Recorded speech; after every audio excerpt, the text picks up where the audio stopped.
Hola con todos. El tema de la presente exposición es todo lo referente a trabajo de parto. Vamos a tocar varios puntos, ¿no?, referidos al trabajo de parto, algunos tipos de distocia que es importante conocerlo. Algunos conceptos que debemos manejar, ¿no?, antes que nada, es acerca de eh, a qué llamamos partos a término, pretérmino, postérmino. Bien, llamamos un recién nacido, ¿no?, a término, o un parto a término entre las semanas de gestación 37 a 41. Pasado las 42 semanas, mayor o igual a 42 semanas, lo llamamos como postdatismo o posttérmino. ¿Ah? Parto posttérmino o postdatismo es aquella gestación que pasa las 42 semanas. Un parto pretérmino antes de las 37 semanas. Y un parto inmaduro menor de las 28 semanas, ¿no? Importante recordar que a partir de las 34 semanas podemos hablar de maduración pulmonar.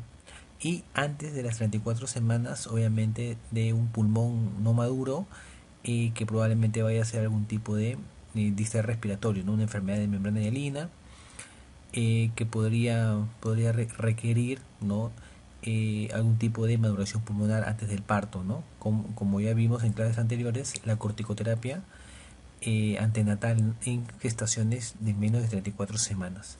Entonces, estos son unos conceptos básicos, ¿no?, que debemos manejar, ¿no?, en obstetricia. Un parto eutóxico es aquel parto normal que se desenvuelve de manera natural, ¿ok? Sin ningún tipo de ayuda, como por ejemplo la oxitocina. Es un parto que evoluciona de una manera espontánea, sin ningún tipo de ayuda externa, ¿no? La cual la presentación es encefálico, ¿no? Por ejemplo, un parto empodálico no podemos hablar de un parto utóxico, ¿no?, aunque sea un parto vaginal. Un parto distóxico es un parto con un parto con algún tipo de anomalía, algún tipo de problema, ¿no?, en el que se debe realizar algún tipo de maniobra, ¿no? Como por ejemplo el uso de forceps o ventosa para poder terminar con la gestación, ¿no?, para poder llevar a término el parto. En todo caso, un ejemplo, una paciente que ingresa con RPM a término, 37 semanas, que no presenta contracciones, pasado 12 a 24 horas, y se decide inducir el trabajo de parto o acentuar el trabajo de parto. En ese caso, ya no podemos hablar de un parto eutóxico, ¿no? Pues estamos empleando algún medio, ¿no?, para alguna maniobra para llevar a buen término, ¿no?, la gestación o el parto. En ese caso, pues el término de eutóxico no cabe, ¿no? El eutóxico es un parto normal en el cual no se utiliza ningún tipo de maniobra o instrumento, ¿no?, para culminar con la gestación. Bien, inicio del trabajo de parto. Aquí hay varios conceptos que debemos recordar, como por ejemplo pródromo de trabajo de parto, que es la fase latente del trabajo de parto, ¿no?, el inicio del trabajo de parto, ¿no? Y bien, hoy va a haber algunos signos que nos van a hacer pensar en un pródromo del trabajo de parto, ¿no? Algunos señales que nos van a advertir que el trabajo de parto se va a iniciar, ¿no? Y ojo que estos signos pueden preceder 1 a 2 semanas antes del inicio del trabajo de parto. Uno de ellos es la expulsión del tapón mucoso de Christeller, ¿no?, el moco que se acumula en el nivel del cervix, que ayuda como un mecanismo de defensa para evitar, ¿no?, el ascenso de gérmenes, que es expulsado cuando el cuello comienza a borrarse. Se expulsa, ¿no?, el famoso tapón mucoso de Christeller, ¿no?, y muchas veces se confunde con un RPM, ¿no? Dentro del diagnóstico diferencial del RPM, como sabemos, está la expulsión del tapón mucoso. Otro de ellos viene a ser el alivio que siente la paciente, ¿no? El alivio a nivel respiratorio, debido a que, sobre todo en primigestas, el producto a las 37 semanas aproximadamente encaja, o sea, va a bajar el polo de presentación, baja el producto y obviamente esa compresión que había en el diafragma se va a aliviar. Por lo que si la paciente presentaba algún tipo de problema de respiratorio, sobre todo al momento de echarse, algún tipo de disnea, uno de los síntomas que te pueden avisar el trabajo de parto es el alivio de ese malestar, ¿no? A nivel respiratorio. Entonces, nosotros hablamos que se instaura el trabajo de parto cuando se aparecen las famosas contracciones verdaderas, que son aquellas contracciones que tienen una intensidad, una frecuencia y una duración lo suficientemente, ¿no?, regulares para poder iniciar el borramiento y la dilatación del cuello del útero. Sabemos que hay contracciones que se presentan durante la gestación que no tienen la suficiente intensidad, fuerza ni duración para lograr estos cambios cervicales, ¿no? Las famosas contracciones de Álvaro y Caldeiro, las famosas contracciones de Braxton Hicks, ¿no? Recordemos que las contracciones de Braxton Hicks son contracciones fisiológicas que no tienen una intensidad lo suficiente para producir borramiento del cuello, como si lo tiene la triple gradiente descendente, ¿no?, que son contracciones que se inician a nivel del cuerno del útero y bajan, ¿no?, del fondo del útero hacia el istmo, hacia el segmento, produciendo el descenso de la presentación.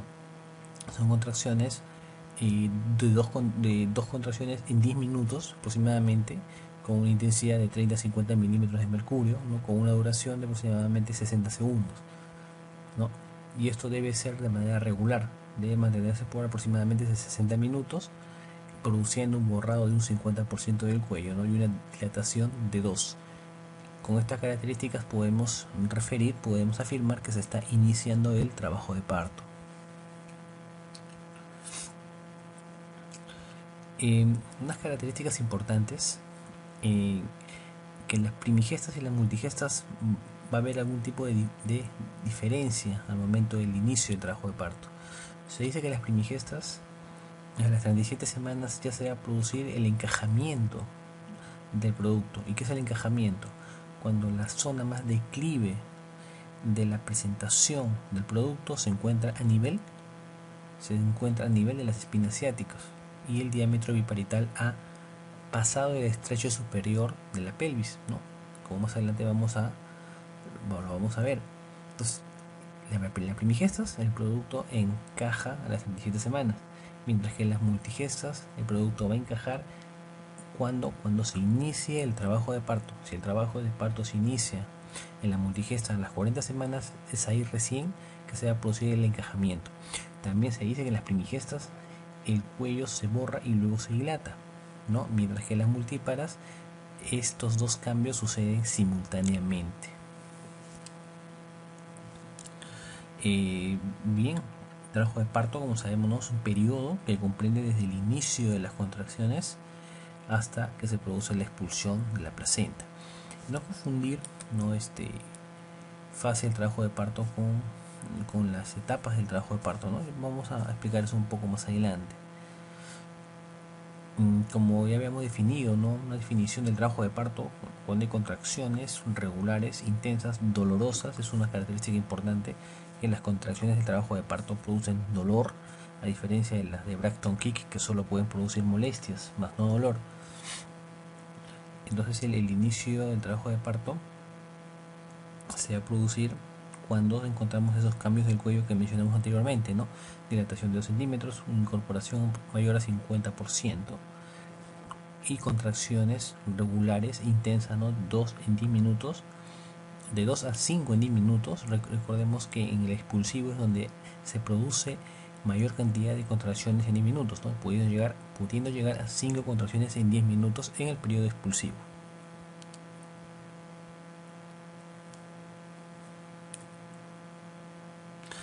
Bien, es importante reconocer cuándo es un trabajo de parto verdadero y cuándo es un trabajo de parto falso. El trabajo de parto verdadero, las contracciones son regulares, ¿no?, se producen a intervalos regulares, mientras que en el trabajo de parto falso son a intervalos irregulares, son contracciones esporádicas. La intensidad va aumentando, ¿no?, y la intensidad y la frecuencia va aumentando. como dijimos en las primeras fases, en la fase de dilatación puede haber de 2 a 3 contracciones en 10 minutos, mientras que en la fase expulsiva puede llegar hasta 5 contracciones en 10 minutos, mientras que en un trabajo de parto falso la intensidad no va a haber ningún tipo de cambio.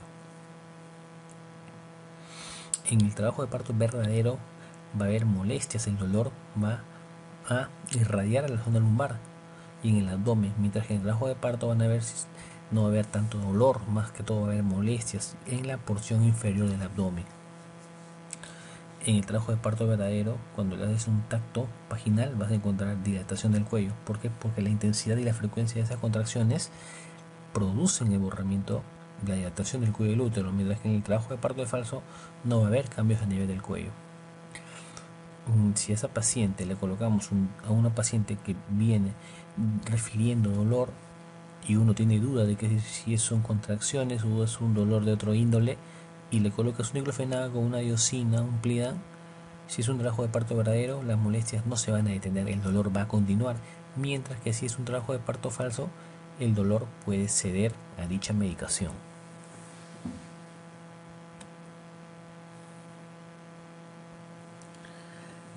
Bien, es importante conocer las partes de la pelvis, las medidas de la pelvis, ¿no? Las dimensiones que tiene que atravesar la cabeza fetal para poder producirse el trabajo de parto, ¿no? Para poder concluir el trabajo de parto con el nacimiento del producto. Y justamente la pelvis materna va a presentar una serie de medidas que la cabeza fetal va a tener que evadir, va a tener que ir esquivando al momento que desciende, ¿no? Para poder culminar en la expulsión, ¿no? Expulsión de la cabeza del feto con la consiguiente expulsión del resto del cuerpo. Bien, entonces la pelvis materna lo vamos a dividir, ¿no? en pelvis verdadera y pelvis falsa. A nosotros, ¿qué es lo que nos va a interesar? Nos va a interesar la pelvis menor, ¿no? O también llamado pelvis verdadera, ¿no? Mientras que la pelvis mayor, o también llamado falsa pelvis, no nos va a interesar mucho porque ese nivel es, la definimos como aquella pelvis que se sitúa, ¿no? por encima de la línea innominada. Va a comprender parte inferior de la cavidad abdominal, ¿no? Básicamente lo que se sitúa entre los alas del ilio, ¿no? Mientras que la pelvis menor va a ser de interés obstétrico, ¿no? Debido a que por ahí se va a presentar las dimensiones que el feto va a tener que ir pasando a medida que va descendiendo, ¿no? Es la que se encuentra por debajo de la línea innominada, o sea, tras la línea innominada, como apreciamos en la gráfica, para arriba la pelvis mayor o falsa pelvis, línea innominada para abajo la pelvis menor o pelvis verdadera, ¿no? Bien, y en la pelvis menor o pelvis verdadera vamos a encontrar tres estrechos que el producto va a tener que esquivar, ¿no? Va a tener que pasar: el estrecho superior, el estrecho medio y el estrecho inferior. El estrecho que produce mayor distosia de trabajo de parto, debido a que ahí se encuentran las menores medidas de la pelvis, es el estrecho medio, ¿no? Es el estrecho que produce la mayor cantidad de distosias. En segundo lugar es el estrecho superior, y por último es el estrecho inferior. A nivel del estrecho superior, ¿qué dimensiones tiene que atravesar? ¿Qué dimensiones existen en este estrecho superior? A nivel transverso tenemos el diámetro transversal, el diámetro verdadero, ¿no? que es aproximadamente 13 centímetros, ¿no? Mientras que a nivel antero-posterior vamos a encontrar tres medidas, ¿no? La distancia que se encuentra entre el borde superior, ¿no? de la pubis, que va hacia el promontorio, es lo que nosotros llamamos el conjugado verdadero, que aproximadamente es 11 centímetros. En la distancia que hay de la parte posterior del pubis que va al promontorio es el llamado conjugado obstétrico, que tiene que medir aproximadamente 10.5 centímetros a más. Y la distancia que hay entre el borde inferior del pubis y el promontorio es el famoso conjugado diagonal, que tiene que ser mayor a 12 centímetros. Y es el único que podemos medir clínicamente. Los otros dos no se pueden medir clínicamente. El único que se puede medir es el conjugado diagonal, ¿no? Que tiene que ser mayor de 12 centímetros. Entonces, cuando uno hace un tacto vaginal y no llega a tocar el promontorio, podemos hablar de un estrecho superior normal, ¿no? Una pelvis ginecoide a nivel del estrecho superior. Mientras que si uno llega a palpar el promontorio, podemos hablar de un conjugado diagonal menor a 12 centímetros. ¿Cuáles son las dimensiones del estrecho superior? ¿Cuáles son los límites del estrecho superior? El estrecho superior, por la parte posterior, ¿no? Atrás, va a estar limitado por el promontorio y las alas del sacro. A nivel lateral, con la línea innominada, y por delante, básicamente con las ramas horizontales de los huesos púbicos, ¿no? Y las eminencias iliopectíneas. Mientras que el estrecho medio va a limitar, ¿no?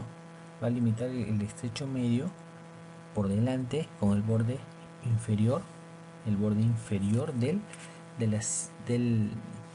de la sínfisis del pubis,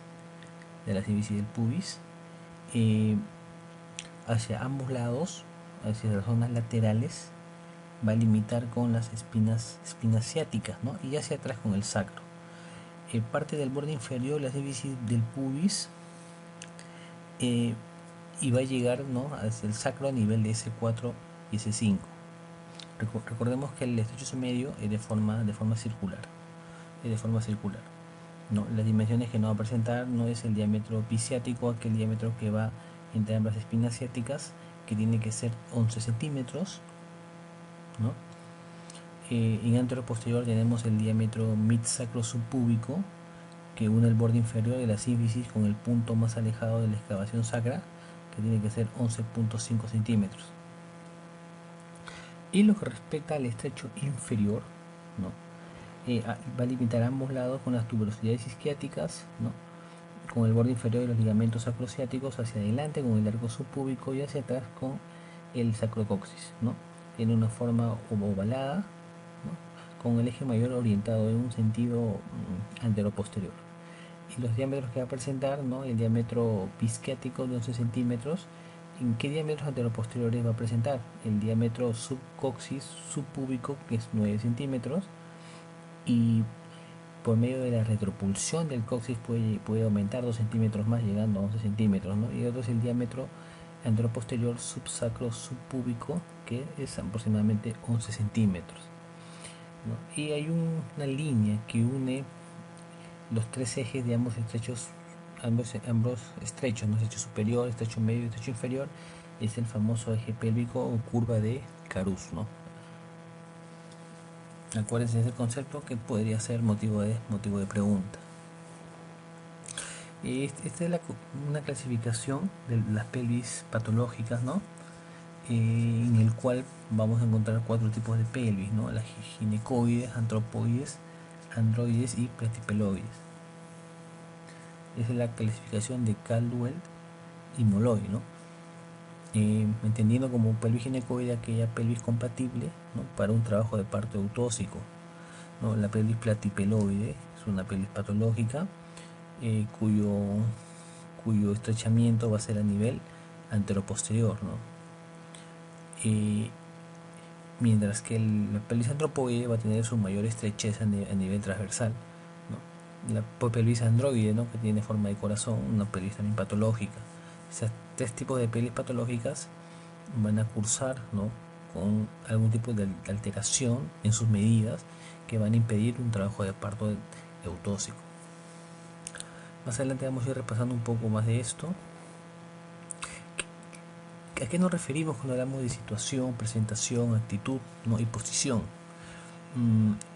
Cuando nosotros hablamos de situación, básicamente tenemos dos opciones, ¿no? dos maneras de nosotros definir la situación del feto: longitudinal y transverso. La situación más tiene que ver básicamente con el ángulo que forma el eje del feto con el eje de la madre, ¿no? Si ambos son paralelos, hablamos de una situación longitudinal. Si hay un ángulo que forma el eje del feto con el eje de la madre, o la columna del feto con la columna de la madre, forma un ángulo de 45 grados, estamos hablando de un oblicuo, un feto en oblicuo. Y si el ángulo que forma, ¿no?, la columna del bebé con la columna de la madre forma un ángulo de 90 grados, estamos hablando de un feto en transverso, ¿no?, situación transversa. Presentación, básicamente tenemos dos, ¿no? Presentación cefálica y la presentación podálica, ¿no? La presentación podálica y la cefálica. Mientras que posición tenemos dos opciones, ¿no?, izquierda o derecha. Si la columna del feto está hacia la fosa ilíaca derecha de la madre, estamos hablando de una posición derecha, ¿no? O sea, si la columna del feto está hacia el lado derecho, ¿no?, de la fosa, o sea, hacia el lado de la fosa ilíaca derecha, una posición derecha. Pero si la columna del feto está hacia la fosa ilíaca izquierda, estamos hablando de un izquierdo, ¿no?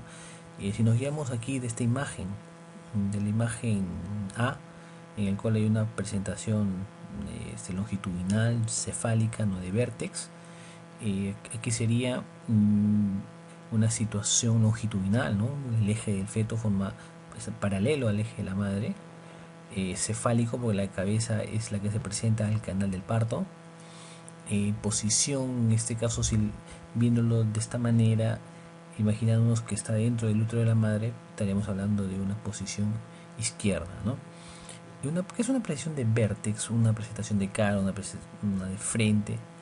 Van a ser anomalías, ¿no?, al momento del descenso de la cabeza del feto por múltiples motivos, ya sea DCP o distosia funicular, que van a impedir una flexión correcta de la cabeza del feto. Cuando hay una correcta flexión de la cabeza fetal y el feto desciende de vértice, como apreciamos en la figura número A, el feto va a presentar al canal del parto, va a presentar al estrecho superior, ¿no?, su diámetro suboccipito bregmático, que es aproximadamente 9.5 centímetros.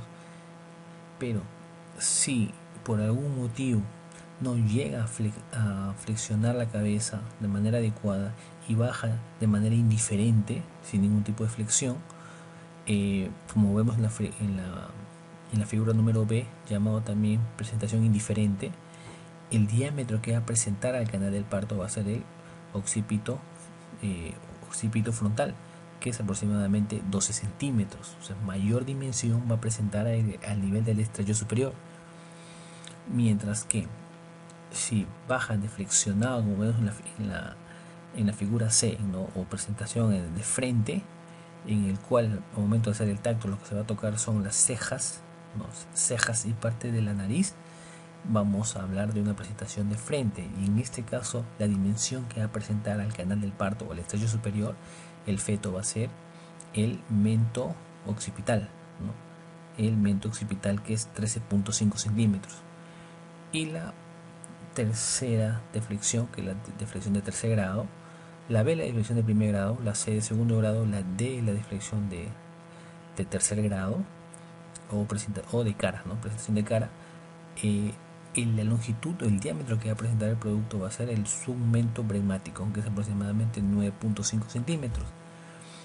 No, este tipo de presentación, ¿no?, o alteraciones en la actitud del producto al momento que desciende por canal de parto no son indicaciones necesarias, ¿no? La deflexión de primer grado, la de segundo grado y la de tercer grado suelen resolverse. Sin embargo, la presentación de cara, tenemos dos opciones: que sea mentosacra o mentopúbica. Cuando es mentosacra, el parto tiene que terminar en cesárea, porque no va a haber manera que termine de rotar. Pero si es que la variante es una mentopúbica, se puede esperar un desenlace del trabajo de parto eutóxico, ¿no?, un trabajo de parto normal.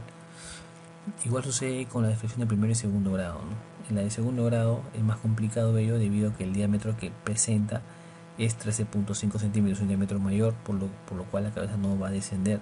Sin embargo, puede terminar en una presentación de vértex, ¿no? Puede terminar en una presentación de vértex y culminar en un trabajo de parto normal. Por lo tanto, si les preguntan una presentación de una deflexión de primer grado es sinónimo de cesárea, falso. La presentación de frente es sinónimo de cesárea, tampoco no lo es, ¿no? Mientras que la presentación de cara, si es mentosacro, es igual a cesárea, pero si es mentropúbico, no es sinónimo de cesárea.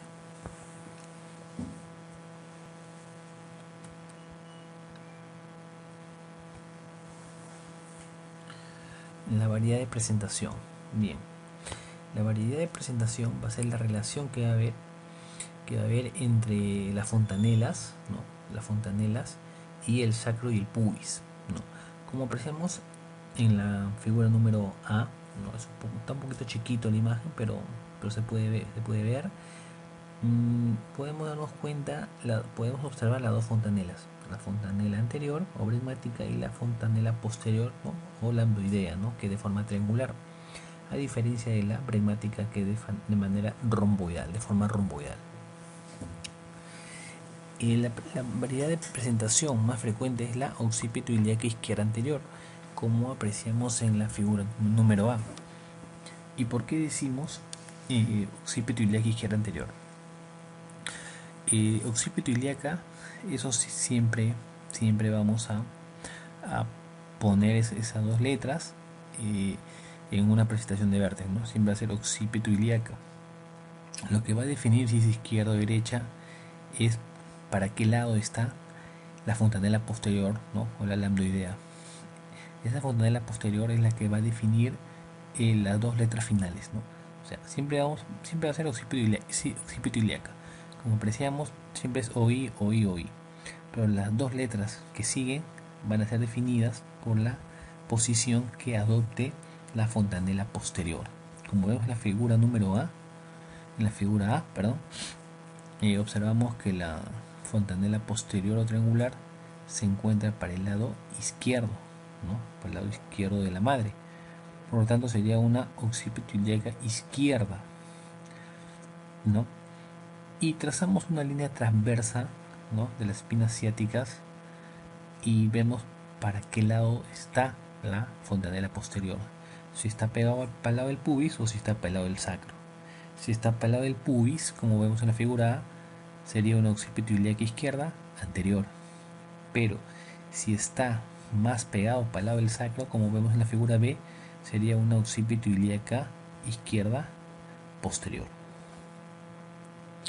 En la figura número B, ¿cómo sería entonces? Dijimos siempre occipito ilíaca, ¿no?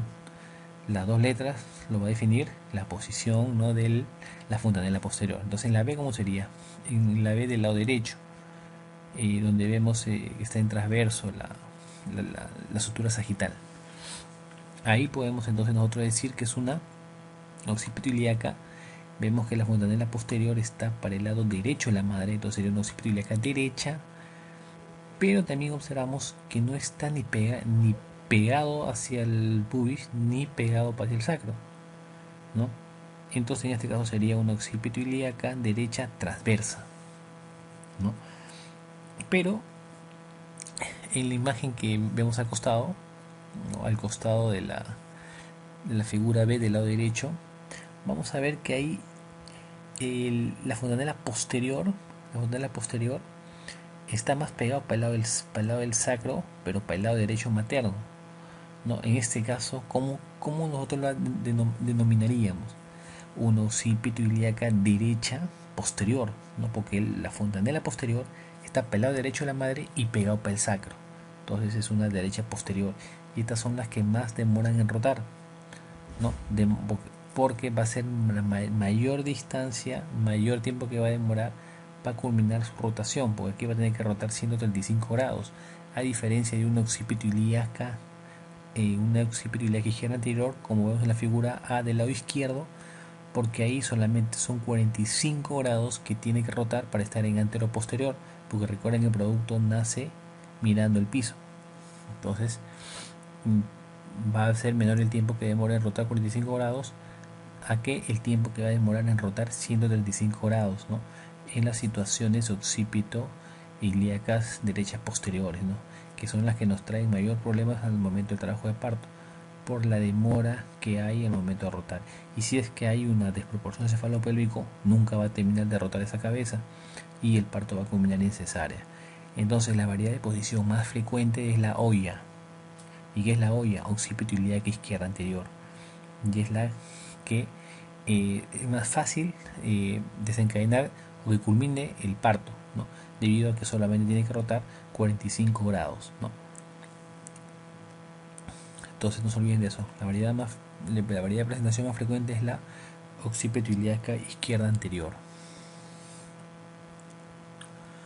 Aquí un poquito más para aclarar lo que les hablaba de las deflexiones, deflexión de primer grado, segundo grado y tercer grado, ¿no? Aquí estamos viendo una presentación de ¿no? de cara, la actitud en la que desciende el feto no es una deflexión total, una deflexión de tercer grado, ¿no? En el cual, al momento del parto, y tú quieres ver la variedad de posición, pues no vas a decir occipito ilíaca, porque aquí occipito no lo tocas, no tocas la fontanela posterior, porque si tocas la fontanela posterior, que es la triangular, obviamente pues no vas a hablar de presentación de cara, ¿no? En este caso, el que va a ser mandatorio para poder definir la variedad de posición va a ser el mentón, ¿no? En la actitud de cara va a ser el mentón, mientras que en la actitud de frente va a ser la glabela, ¿no? Va a ser la parte de la nariz que va a definir, que nos va a definir la variedad de presentación. Entonces, la figura del lado derecho, que es una mentosacra, no una mento posterior, no, en este caso derecha, el parto va a desencadenarse por cesárea, ¿no? Porque esa cabeza no va a terminar de rotar debido a la dificultad que va a presentar por la sinusitis del pubis, a diferencia del lamento anterior, ¿no? Que ahí sí va a ser más fácil que rote para que descienda la cabeza fetal, ¿no? Entonces es importante recordar ello, ¿no? Porque se suele preguntar mucho, ¿no? En qué variedad de presentación de cara es indicativo de cesárea, ¿no? Es en la mento posterior.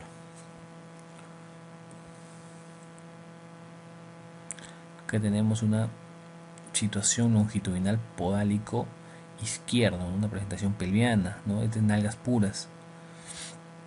En la imagen del lado derecho tenemos una situación transversa. ¿Por qué posición izquierda? En este caso el que manda es la cabeza, no el potito, aquí manda la cabeza. Si la cabeza está para el lado derecho, va a ser una transversa derecha. Si la cabeza va a estar para el lado izquierdo, va a ser una transversa izquierda.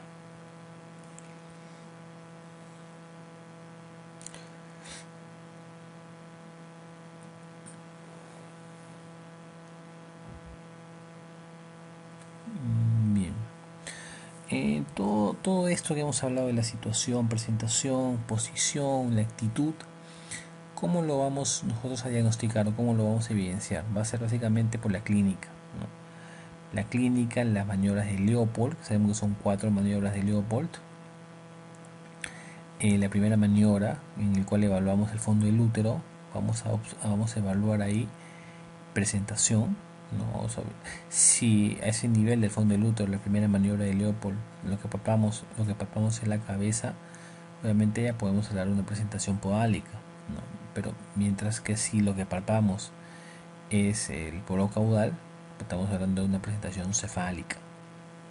La segunda maniobra de Leopold, en el cual se palpan las partes laterales del útero, lo que hablamos es la posición, ¿no? Que puede ser izquierda o derecha, dependiendo para qué lado va la columna vertebral, ¿no? del feto con respecto a las fosas ilíacas. Y también podemos evaluar lo que es la situación, ¿no?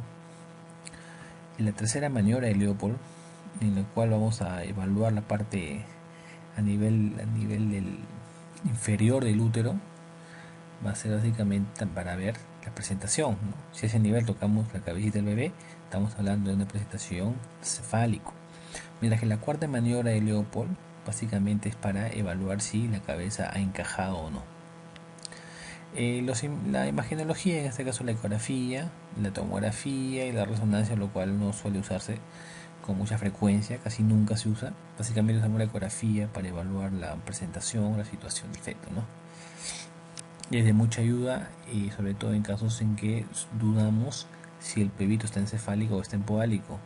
Y eso no es muy frecuente debido a que el sacro, ¿no? Puede ser, al momento del tacto vaginal, podemos tocar algo duro, ¿no? Que es la parte del hueso, ¿no? A nivel de la parte cefálica, ¿no? El sacro puede confundirnos con la cabeza fetal, ¿no? Por la parte ósea que también tiene. Por lo que en este caso la ecografía podría sacarnos de duda, ¿no? No es infrecuente que muchas veces hagas tacto y te confundas, ¿no? La cabeza con el sacro, o la boca del producto, ¿no? Con el ano, ¿no? Entonces en este caso de duda diagnóstica se puede ir a una ecografía para poder salir de duda, ¿no? También un diagnóstico diferencial de los fetos podálicos no son los anencefálicos, ¿no? La ausencia de la calota, la ausencia del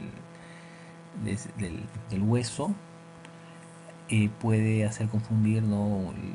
un producto podálico con un anencefálico, ¿no? Muchas veces ya ha pasado que los anencefálicos son confundidos como podálicos, ¿no? Sobre todo en pacientes que no han llevado controles prenatales. Aquí están las maniobras de Leopold que les mencioné, ¿no? El uso de cada uno, para qué sirve, es importante conocerlo, ¿no? Porque ha sido pregunta de examen, ¿no? La cuarta maniobra de Leopold, como vemos, mira los dedos, tratamos de colocarlos, ¿no? En la parte más caudal de la presentación para poder evidenciar si hay encajamiento o no. La tercera maniobra básicamente para la presentación, ¿no? La segunda maniobra, posición. Si tocamos el dorso del producto en el lado izquierdo materno, estamos hablando pues de una posición izquierda. Y la primera maniobra de Leopold, que evaluamos el fondo del útero, ¿no? Para ver también la presentación, ¿no? Y también se puede evidenciar ahí la situación. Como en la segunda maniobra de Leopold también, que es útil para ver situación. Es sabido que mientras más tactos vaginales es el mayor el riesgo de infección, ¿no? Sobre todo en pacientes con RPM, a mayor cantidad de tactos vaginales va a haber mayor morbilidad, ¿no? Mayor riesgo de infección tanto para la madre como para el producto. Por lo que se usan los quintos, ¿no? Ya no se utiliza ya tanto el tacto vaginal para ver la altura de presentación, sino más bien se utilizan los quintos. ¿Y qué es la altura de presentación? Y habrá escuchado que cuando hacemos tacto vaginal decimos está más 1, está más 2, no, está menos 2, está menos 1. ¿Qué viene a ser la altura de presentación? Bien, va a ser la relación, la distancia que hay entre la espina ciática y la parte más declive de la presentación. Vale decir, si como vemos en la imagen, la parte más declive de la presentación se encuentra a nivel de las espinas ciáticas, estamos hablando de una altura de presentación, ¿no? Aquí sería de la escala de Lee, de los niveles de Lee, estaría en 0, ¿no? Y en los planos de Hutge estaría en el plano 2 de Hut. Y esto pues es importante. Es importante conocerlo porque muchas veces esto nos va a ayudar para poder conocer qué tanta compatibilidad hay entre el producto y la pelvis, ya que un producto que al momento del tacto vaginal se encuentra a menos 4, o sea 4 centímetros arriba de la espina ciática, podemos hablar de que hay un problema a nivel del estrecho superior. Como vemos aquí en esta gráfica, observamos que el punto de referencia es la espina ciática. De la espina ciática para arriba, todo es menos. De la espina ciática para abajo, todo es más. No, 1 centímetro para arriba de la espina ciática es menos 1. 2 centímetros por arriba de la espina ciática es menos 2. Mientras que 1 centímetro por debajo de la espina ciática es más 1. 2 centímetros por debajo de la espina ciática es más 2.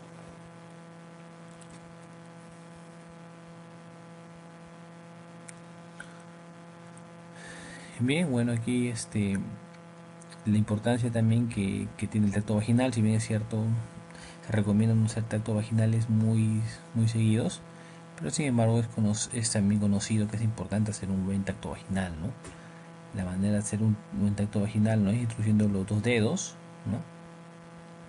Lo primero que tenemos que ubicar es la sutura sagital, ¿no? La sutura sagital sobre todo es más fácil ubicarlo, ¿no? Cuando ya hay bolsas rotas, de ahí se sigue la línea de la sutura sagital, y cuando se palpa una fontanela triangular es porque estamos palpando la fontanela posterior, mientras que si lo que palpamos es una fontanela, una zona blanda más romboidal, estamos hablando de la fontanela, ¿no? De la fontanela del bregma. Y también es importante porque vamos a evaluar la altura de presentación, ¿no? Si la parte más declive está a nivel de la espina ciática, vamos a hablar de 0. Vamos a hablar que está en una AP 0, ¿no? Pero si está 1 centímetro por arriba de la espina ciática, vamos a hablar de una altura de presentación de -1. Si está a 2 centímetros por debajo de la espina ciática, altura de presentación de +2.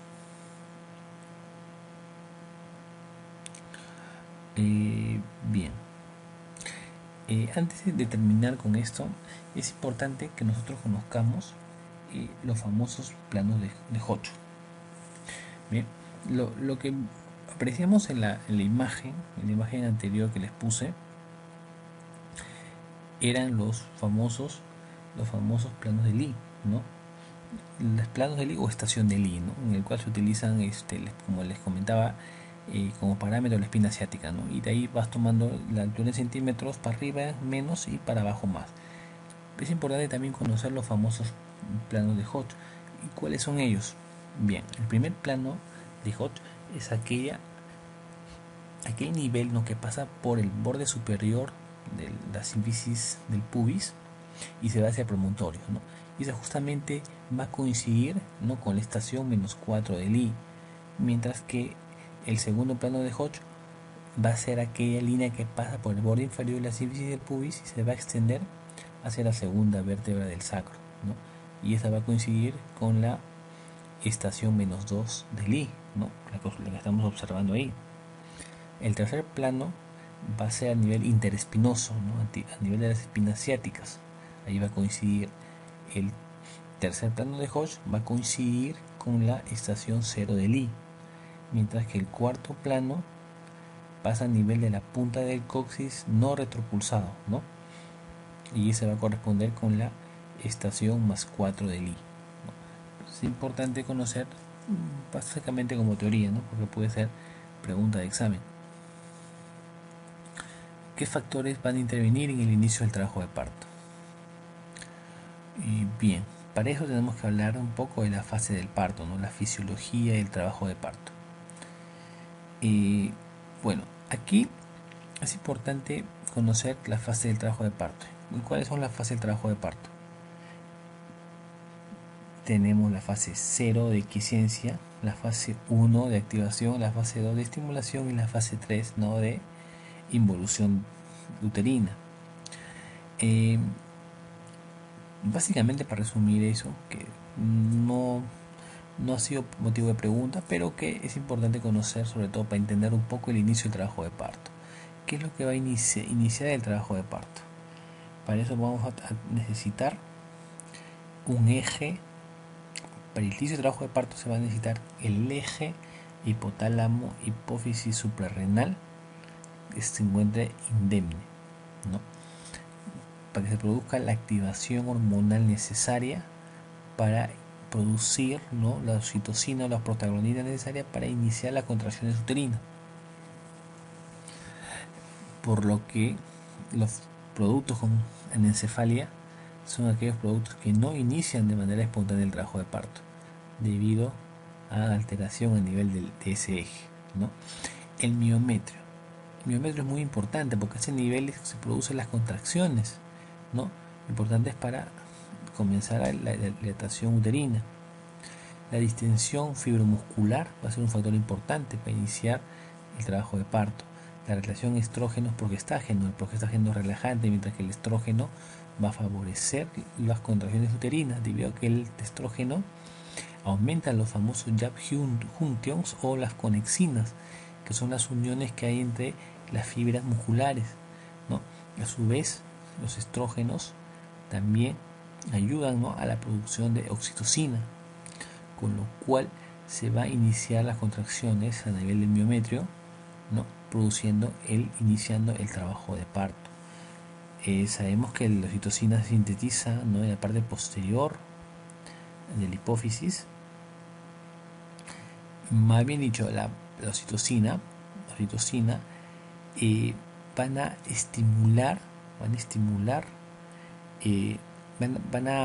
van a ser sintetizadas por la estimulación del cervix, ¿no?, la famosa maniobra de Hamilton, que nosotros utilizamos para iniciar el trabajo de parto de manera espontánea.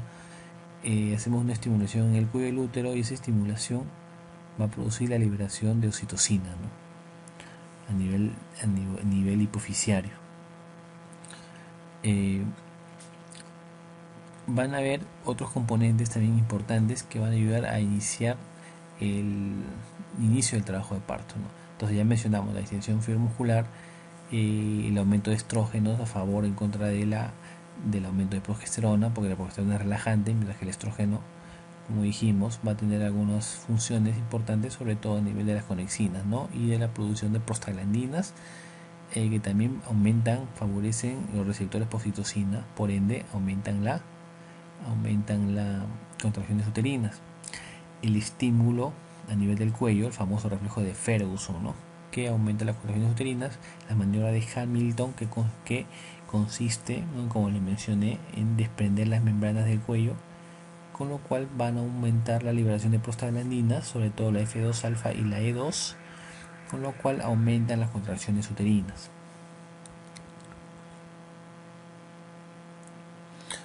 Como les comentaba, el eje fetal es importante, ¿no?